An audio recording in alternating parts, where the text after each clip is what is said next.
My idea is that there is still some kind of covenant relationship in the idea of I will bless those who bless you, I will curse those who curse you, or in the idea that there's a land grant treaty with a physical people descended from Jacob. There is something special there. And here's the thing.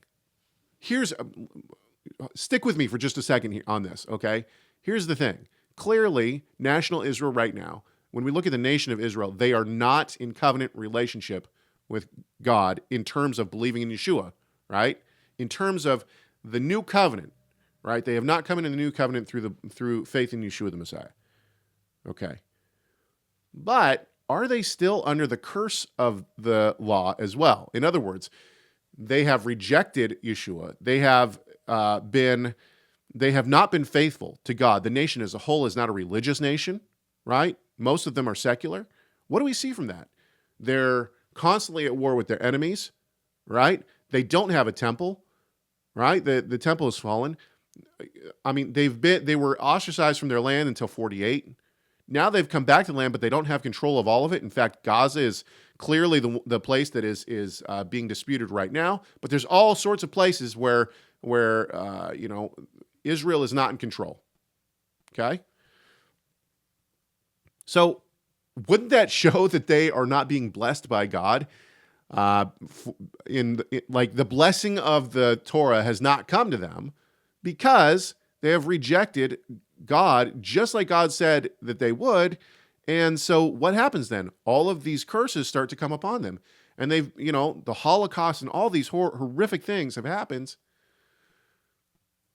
I think that means that they are experiencing portions of the curses of the law for not obeying God and not coming to Yeshua. So if we accept that, maybe you don't, but if we were to accept that, then we would have to also say that if they came to covenant relationship with God, then they would be in their land, that they would have control of their land, that they'd have a temple, that God would be blessing them. Right? So in some way, it seems like the physical people of Israel are in covenant relationship with God. So in that respect, I agree with Mr. Land here. He is trying to say that there is a difference between salvific redemption, and we see this in Exodus, right? Exodus 12, the nation of Israel is redeemed from Egypt. This is a national salvation. We see the same thing in the Yom Kippur sacrifice, right?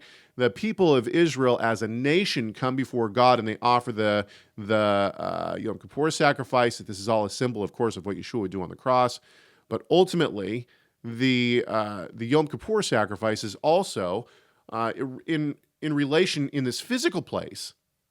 Okay, in this physical world, it's in relation to the national salvation of Israel, the national people of Israel. It's not in relationship to individuals, although we could argue that it is as well.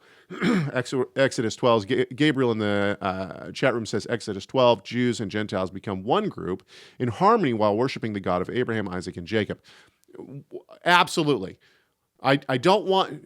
Please don't hear me say that I don't believe in one law theology. I fully affirm one law theology.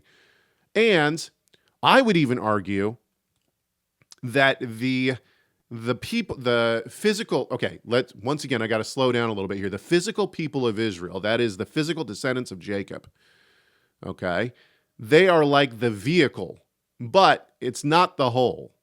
And what I mean by that is we see in Ezekiel that Gentiles get the land rights. Isaiah seems to say that the Gentiles become priests, right? I mean, this is what's going on here. There's a lot going on in these prophets.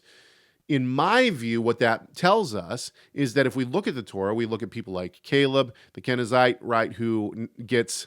What does he get? He gets some of the choicest land of Judah. He is associated with the tribe of Judah. So he is, in my opinion, he's a ger. He's a Gentile who's attached himself to Israel. And because of that, he automatically gets status in a specific tribe. Same with the land rights for the Gentiles in Ezekiel. So from the very beginning, it is my contention that from the very beginning, the people of Israel are anyone. It doesn't necessarily have to be bloodline who is a covenant member with God. But the physical descendants of Jacob are like the vehicle that kind of are steering the ship in that respect when they get to the lands, right? They're the ones who bring the covenant members in. And then you have to attach to the physical lineage, within the land.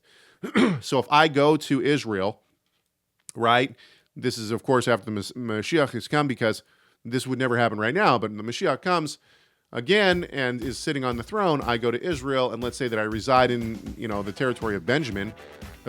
The way that I see it is that I will be adopted into the clan of Benjamin. Continue listening to this conversation by clicking the full show link on the left side of your screen, or check out the video on the right that YouTube thinks you'll like. Don't forget to subscribe to this YouTube channel so you never miss content from Messiah Matters.